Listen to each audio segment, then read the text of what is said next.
வணக்கம் நண்பர்களே. என்னுடைய ஆட்சியில லஞ்சம் ஊழல் அறவே இருக்காது.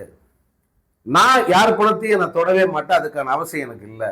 என் கூட இருக்கிற யாரும் மக்கள் பணத்தை தொட நான் அனுமதிக்க மாட்டேன். நான் ரொம்ப ஸ்ட்ரிக்ட், நான் தூய சக்தி அப்படிலாம் சொல்லிட்டு ஒருத்தர் ஆட்சிக்கு வந்தாரு. இப்போ ஆட்சி நடந்துகிட்டு இருக்கு. இந்த ஆட்சியினுடைய 2 வார காலத்தில் இவர்கள் செய்திருக்கிற அந்த ஊழலுக்கான அந்த முயற்சிகள் இருக்கு பாருங்க, அது அதிபயங்கரமா இருக்கு. பதவியேற்ற அன்னைக்கே குறுகிய கால டெண்டர் அப்படின்னு விட்டாங்க. அப்படி குறுகிய கால டெண்டர் விட்ட அடுத்த அரை மணி நேரத்தில் அதை எக்ஸ்போஸ் பண்ணிட்டாரு ஒரு யூடியூபர். அது எப்படின்னா, சில மணி காலையில டெண்டர் அறிவிச்சு பிற்பகலுக்குள்ள டெண்டரை க்ளோஸ் பண்ணி மாலைக்குள்ளே டெண்டரை ஓபன் பண்றாங்க. ஒரு டெண்டர், அதாவது இது காஞ்சிபுரத்துல. அதுக்கப்புறம் பாத்தீங்கன்னா வரிசையாக 100க்கும் மேற்பட்ட டெண்டர்கள், குறுகிய கால டெண்டர்கள் அப்படியே விட்டாங்க. நான் அன்னைக்கே சொன்னேன், இது ஒரு 10 லட்சம் 20 லட்சம் மேல்நிலை நீர்த்தேக்க தொட்டி கட்டுறது தானே. அப்படின்னா ஒரு டேங்க்னா பரவாயில்ல, ஒரு 1000 டேங்க், இந்த மாதிரி தமிழ்நாடு எவ்வளவு பெரிய ஸ்டேட், ஒரு 1000 டேங்குக்கு ஒரே நாள்ல குறுகிய கால டெண்டர் விடுறாங்க. அதோட வேல்யூ எவ்வளவு? அந்த மதிப்புல ஒரு குறிப்பிட்ட சதவீத கமிஷனாக தருவது அவங்களுடைய வழக்கம். அதை கொடுத்தே தீர்வாங்க. இவர்களும் அதை வாங்காம ஒன்றும் தவிர்க்க போறதில்ல. அதுவும் புஷியானது மாதிரியான ஒருத்தர் அந்த பதவியில உட்கார்ந்து இருந்தா அவங்க என்னென்ன செய்வாங்க அப்படிங்கிறது யோசிச்சு பாருங்க. காரணம், அவங்க வேட்பாளர்கள்கிட்டயே பணம் வசூல் பண்ணவங்க, கட்சி பொறுப்புக்கே பணம் வசூல் பண்ணவங்க. அந்த குற்றச்சாட்டை மறுக்க முடியுமா யாராவது? எப்பேற்பட்ட போராட்டம் எல்லாம் பண்ணாங்க, கட்சி அலுவலகத்தை முற்றுகையிட்டாங்க. சோ அப்படிப்பட்ட நபர்கள் பதவியில உட்கார்ந்து இருக்காங்க. எடுத்த எடுப்புலேயே 4 கால் பாய்ச்சல்ல லஞ்சம் ஊழல் தொடங்குது. இது வெளியே வந்த உடனே அந்த டெண்டர்களை எல்லாம் க்ளோஸ் பண்றாங்க. அந்த டெண்டர்களை எல்லாம் நிப்பாட்டிட்டு இப்போதைக்கு குறுகிய கால டெண்டரே கிடையாது, திரும்ப எல்லாத்தையும் விடுறோம் அப்படின்றாங்க. ஏன்னா மாட்டிக்கிட்டாங்க. நம்ம முன்னே சொன்னதுதான். இப்ப எடுத்த எடுப்புலயே ஒரு பெரிய கஜானாவை ஒரு பஞ்ச பரதேசம் பார்த்த உடனே என்ன பண்ணுவான், வாரி அள்ளி அள்ளி எடுத்துக்கணும் அப்படின்னு ட்ரை பண்ணுவான், மாட்டிக்குவான். இப்போ அகப்படாத அளவுக்கு நம்ம இந்த வேலைகள் எல்லாம் பண்ணணும் அப்படின்னு அவங்க இப்போ நிதானமா செய்வாங்க. இது ஒரு பக்கம்னா, ஏன்னா இது சின்ன இந்த இப்ப டெண்டர்கள் எல்லாம் சின்ன தண்ணியா கூட வச்சுப்போம். பெரிய பெரிய டெண்டர்கள் வரும்போது எடப்பாடி பழனிசாமி மாதிரி எப்படி மாட்டுவாங்கன்றதெல்லாம் வெயிட் பண்ணி பார்ப்போம். மிகப்பெரிய ஒரு ஊழலாக பார்க்கப்படுவது எதுன்னா, ஒரே நேரத்துல 8000 மருத்துவமனைகள், தனியார் மருத்துவமனைகளை திறப்பதற்கான அனுமதியை இந்த விஜய் அரசு கொடுத்திருக்கு. நேத்து மட்டுமே ஒரே ஃபைல்ல கையெழுத்து 8000 புதிய தனியார் மருத்துவமனைகள். ஒரு பக்கம் இனி எல்லாருமே அரசு மருத்துவமனையில போய் சிகிச்சை எடுக்கணும். அது குறிப்பா இந்த ஆட்சியில் இருக்கிற நிர்வாகிகள் எல்லாம் அரசு மருத்துவமனைக்கு போகணும் அப்படின்னு வாய்க்கிலேயே சொல்றாங்க. ஆனால் இந்த பக்கம் தனியார் மருத்துவம் எதுக்கு? 8000 தனியார், அதாவது ஒவ்வொரு ஊரிலும் அரசு மருத்துவமனை இருக்கு, ஆரம்ப சுகாதார நிலையம் இருக்கு, அதே போல அரசு மருத்துவமனை இருக்கு, தாலுகா லெவல்ல தாலுகா அரசு மருத்துவமனை இருக்கு, மாவட்ட அளவில் மாவட்ட தலைமை அரசு மருத்துவமனை இருக்கு, நகரங்களில மருத்துவ கல்லூரி மருத்துவமனைகள் இருக்கு, பொது மருத்துவமனைகள் இருக்கு. இவ்வளவு மருத்துவ உள்கட்டமைப்புங்கிறது தமிழ்நாட்டுக்கு நிகராக வேற எங்கேயுமே கிடையாது.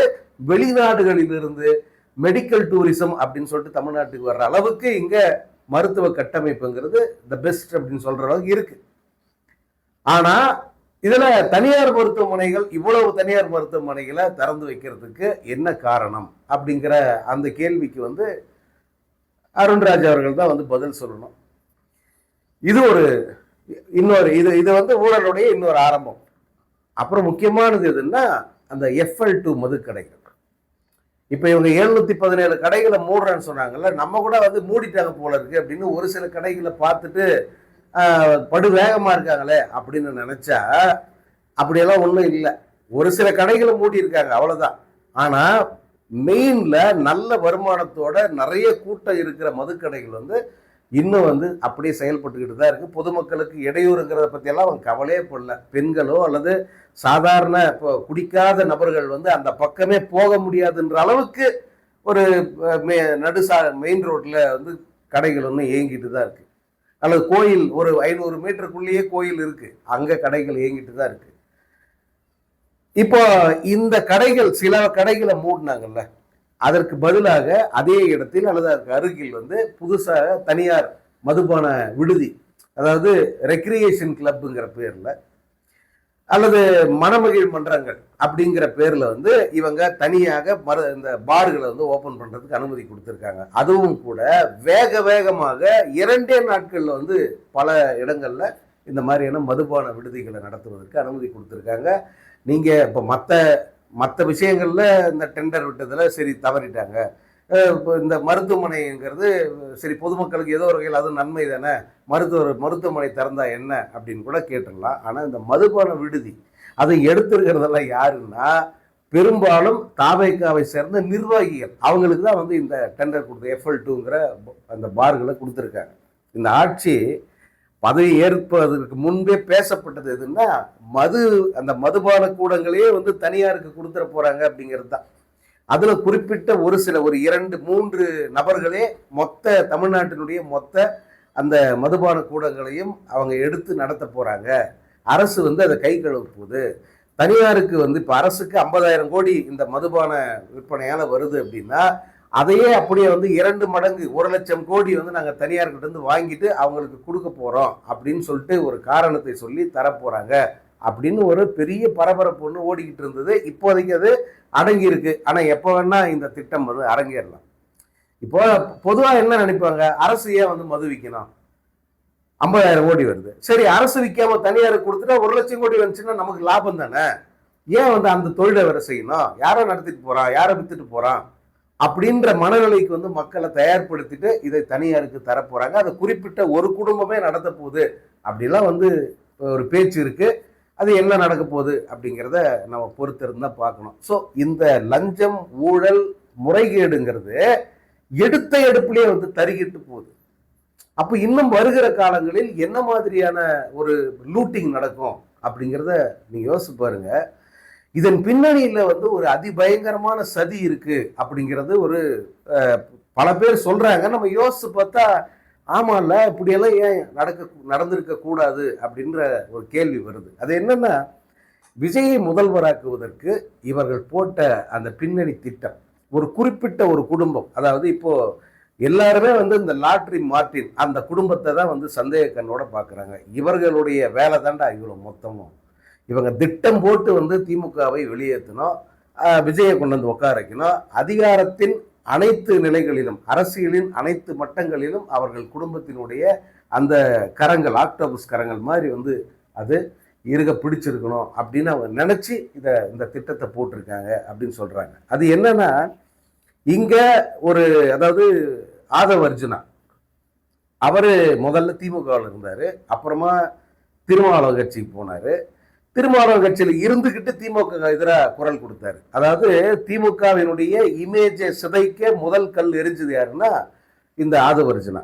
என்னன்னா அதிகாரத்தில் பங்கு ஆட்சியில் பங்கு அப்படின்னு கலக குரல் எழுப்பி தொடர்ந்து அதை பத்தி பேசி திமுக அதாவது விசிக தலைமை சொல்லி கூட கேட்காம தொடர்ந்து அதை பத்தி பேசி இவரை சஸ்பெண்ட் பண்ணாங்க. 6 மாசம் சஸ்பெண்ட். ஆனா அந்த 6 மாசம் அவரால் காத்திருக்க முடியல. ஒரே மாசம் இருந்துட்டு அதுக்கப்புறமா அந்த தாவைக்கால போய் சேர்ந்துக்கிட்டார். இதுல திருமாவளவனுடைய ஆசீர்வாதத்தோட போய் சேர்ந்தார். கேட்டா இது புதிய அரசியல் நாகரிகம்ட்டாங்க. அதே போல அதற்கு முன்பாகவே வந்து அந்த அம்பேத்கர் புத்தகம் ரிலீஸ் பண்ணது, அதற்கு திருமாவளவன் போகாதது, திருமாவளவன் மனசு வெளியே அங்க இருந்தாலும் கூட அவருடைய மனசு நம்ம கூட தான் இருக்குன்னு சொன்னதுக்கு திருமாவளவன் அதை ஒத்துக்கிட்டது.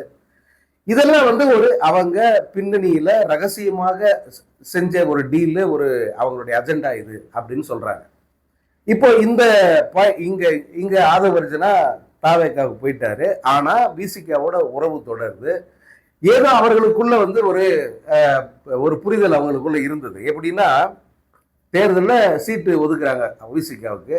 அப்போ MP பதவியை ரிசைன் பண்ணிட்டு நான் காட்டுமன்னார் கோயிலில் நிற்கிறேன் அப்படின்னு அவர் அறிவிக்கிறார். அதற்கு காரணம்னு சொல்லிட்டு அவர் அப்பவே உளறிட்டார். அது அப்படிதான் சொல்லணும்.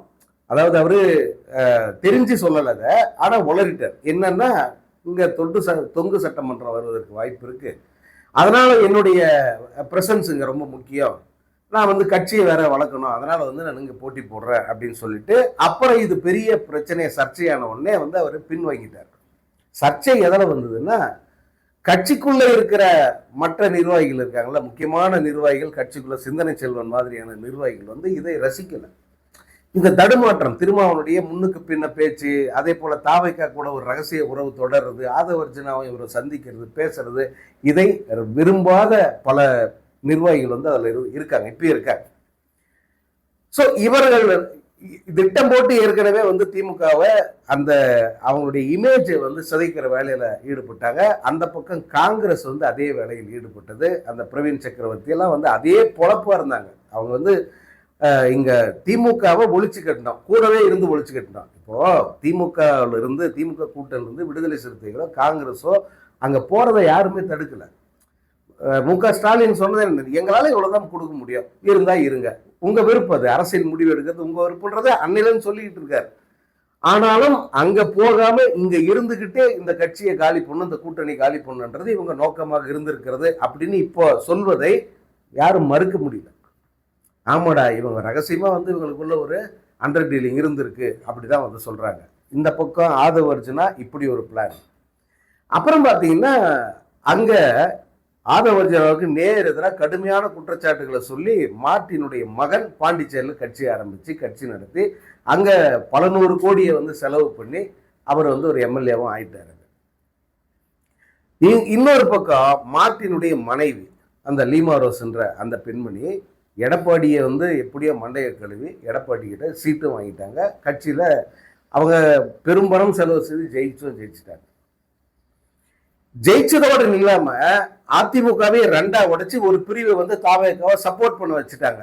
எல்லாருமே சொல்றாங்க, அதாவது இட்ஸ் ஓப்பன் சீக்ரெட், இதுக்கு எல்லா காரணம் லீமா ரோஸ் தான். எப்படி அப்படின்னா அவர்கள் கிட்டத்தட்ட 800 கோடி வரைக்கும் செலவு பண்ணியிருக்காங்களாம். என்கிட்ட கேஷ், அதாவது கணக்கில் காட்டக்கூடிய கேஷே 4000 கோடி இருக்குன்னு அவங்க அபிடவிட்ல காட்டுறாங்க. யோசிச்சு பாருங்க, 4000 கோடி கணக்குல காட்டுறாங்க. அப்ப கணக்குல காட்டாது அந்த கேள்வி வரும் இல்ல, யாருக்குமே அந்த கேள்வி வரும். அப்போ இவ்வளவு பெரும்பரம் கொண்ட ஒரு பெண்மணி ஒரு பிளவுக்கு காரணமா இருக்காங்கன்னா அவங்க எவ்வளவு செலவு பண்ணி, அதுக்கு இன்வெஸ்ட்மெண்ட் எவ்வளவு பண்ணியிருப்பாங்க. பண்ணது எதுக்காக? தாவேக்காவுக்கு சப்போர்ட் பண்றதுக்காக, அதிமுக பெருசுப்படுத்துறதுக்கோ அதை அப்படியே ஸ்ட்ராங்கா உருவாக்குறதுக்கோ, அல்லது அதிமுகவில் கட்சி ஒரு பெரும் பதவியை பிடிச்சி அதில் நம்ம உட்காரணுங்கிறதுக்கோ இல்லை, அதிமுகவை உடைச்சி ஒரு பகுதி அப்படியே வந்து தாவேக்கா கொண்டு போறது. இப்போ இது எல்லாமே வந்து முன்கூட்டி திட்டமிடப்பட்டதாக ஒரு இப்போ வந்து பேச்சு கிளம்பிருக்கு. இந்த புள்ளிகளை எல்லாம் இணைக்கிற போது வருகிற அந்த கோலம் இருக்க, அது படு பயங்கரமான ஒரு அலங்கோலமா இருக்கு. இந்த தமிழ்நாட்டை அந்த அலங்கோலத்துக்கு தள்ளக்கூடிய ஒரு மிகப்பெரிய ஆபத்து இருக்கு. அதை தான் வந்து இப்போ கடந்த இந்த 2 வாரங்களாக ஒரு பக்கம் புதிய அரசு அமைஞ்சு அந்த நடைமுறைகள் எல்லாம் போய் விஜய் வந்து கோட்டு சுட்டுமா முதலமைச்சராக நடந்து போய்கிட்டு இருந்தாலும் அந்த நடைக்கு பின்னாடி என்னென்ன கதைகள் இருக்கு, என்னென்ன சதிகள் இவங்கெல்லாம் பண்ணியிருக்காங்க அப்படிங்கிறது எல்லாம் வந்து பல அரசியல் விமர்சகர்கள், அதே போல அங்கு உடன் இருந்தவர்கள், இந்த ஏதோ ஒரு நிலையில வந்து அதிமுகவில் திமுகவில் விசிகாவில் இந்த திட்டங்களுக்கு ஒரு உடந்தையாக இருந்தவர்கள் வெளியில் வந்த பிறகு இப்போ இந்த கதைகளை எல்லாம் சொல்றாங்க. இது திட்டமிட்டு நடத்தப்பட்ட ஒரு சதி. அதனுடைய விளைவு தான் வந்து திமுக அரசு வந்து போயிருக்கு. காரணம், யாருமே வந்து திமுக அரசு பதவி இழக்கும் அப்படிங்கிறத நம்பல. நீங்க ஜென்சி கிட்ஸ் புரட்சி அது இது 1000 புண்ணாக்கு கதை சொன்னாலும் ஜனங்களுக்கு வந்து ஒரு நல்ல ஆட்சி வேணும், நல்ல முதலமைச்சர் வேணும். எந்த வகையிலும் வந்து கெட்ட பெயர் இல்லாத ஒரு ஆட்சியாகவும் ஒரு முதல்வராகவும் மு.க. ஸ்டாலின் இருந்தாரு. எல்லா வெளியில் இருக்கிற அத்தனை பேரும் பாராட்டுறாங்க, இங்க இருக்கிறவங்க பாராட்டுறாங்க. ஏன் 1.5 கோடி பேருக்கு மேல ஓட்டும் போட்டிருக்காங்க. அப்படிப்பட்ட ஒரு ஆட்சியை கவிழ்க்கணும்னு சொன்னா, ஒண்ணு இந்த மாதிரியான இந்த சதிகள் ஒரு பக்கம், இன்னொன்னு இந்த இவிஎம் மூலமாக திருட்டுத்தனம் ஒண்ணு அரங்கேறினா மட்டும்தான் வந்து இது நடக்கும். ஏன்னா சிலர்லாம் இப்போ ஒரு அருண்குமார் ஒரு ஆளு திருத்தணி எம்எல்ஏ, இப்போ அவர் ஓட்டு கேட்க போறாரு, கூட ஒரு ஆள் போல ஓட்டு கேட்கறதுக்கு தன்னந்தனியா போய் ஒரே ஒரு குருக்கள் வழிவிடுங்கோ அப்படிங்கிற மாதிரி போய் அவர் வந்து பெட்ரோல் பங்க்லயே அங்கேயும் இங்கேயும் ஓட்டு கேட்ட அந்த அவலத்தை எல்லாம் நம்ம பார்த்தோம், கை கொட்டி சிரிச்சோம், எள்ளி நகையாடினோம். அவ்வளோ இந்த நபர் எப்படி எம்எல்ஏவானாரு, இவருக்கு எப்படி இவ்வளவு ஓட்டு விழுந்தது, விஜய்க்கும் விசிலுக்கும் ஓட்டு போட்டாங்க அப்படின்னா கூட ஒரு நியாயமா இந்த நபரை ஒரு வேட்பாளராக எப்படி வந்து அவங்க நினைச்சு ஓட்டு போட்டுருப்பாங்க. அப்போ இதுல ஒரு இந்த விஜய் விசில் அப்படிங்கிறத வந்து நம்ப வைக்கிறதுக்கு இந்த இவிஎம் தில்லுமுள்ளுகளை மறைவா அரங்கேற்றிட்டு அந்த விஜய் விசில் தான் இதுக்கெல்லாம் காரணம்னு சொல்லிட்டு மக்களை நம்ப வைக்கிறதுக்கு செய்யப்பட்ட ஒரு சதி இது அப்படிங்கிற இன்னொரு விஷயத்தையும் சொல்கிறாங்க. நான் வந்து ஆரம்பத்துலேருந்து இந்த இவிஎம் சதிங்கிறத நான் பெருசாக அதை நம்பலை. ஏன்னா இத்தனை கோடி மக்களுடைய நம்பிக்கைங்க. இந்த தேர்தலுங்கிறது சாதாரண விஷயம் இல்லை. 4.5 கோடி மக்களுடைய நம்பிக்கை. இந்த நம்பிக்கையில் கை வைக்கிற தைரியம் எப்படி வரும்? ஒரு மனசாட்சின்னு ஒன்று இருக்கணும்ல. ஸோ அதை செஞ்சிருக்க மாட்டாங்க அப்படிங்கிறது என்னை போன்றவருடைய நம்பிக்கை. ஆனால் இந்த சதி கோட்பாடு இவ்வளவு இருக்கும் அப்படின்னு சொல்றாங்கல்ல, அவர்கள் சொல்கிற காரணங்களை எல்லாம் வந்து பார்க்கும்போது ஓ இது இருக்க வாய்ப்பு இருக்கிறா அப்படின்னு தான் வந்து நமக்கு சொல்ல தோணுது. எனிஹவ் இது இது இது வந்து புலம்பெல்லாம் கிடையாது. பகுத்தாய்ந்து பார்க்கணும், எதையுமே வந்து யோசிக்கணும்ல. திரும்ப ஒரு தவறு நடக்கக்கூடாது, திரும்ப ஒரு முறை இந்த மாதிரி சூழல் வரக்கூடாதுன்னா என்னென்ன நடந்திருக்கும், எப்படிலாம் நடந்து, நம்ம நினைச்சு பார்க்காத கோணங்களில் எல்லாம் சதிகள் நடந்திருக்கு, நம்ம நினைச்சு பார்க்காத விதங்கள்லாம் ஓட்டு பதிவாகியிருக்கு. அதானே வந்து இப்போ கலன் நிஜம். அதனால அதை பகுத்தாய்ந்து பார்க்கணும், நண்பர்களோடு அதை பகிர்ந்துக்கணுங்கிறதுக்காக தான் வந்து இதையெல்லாம் சொல்றேன்.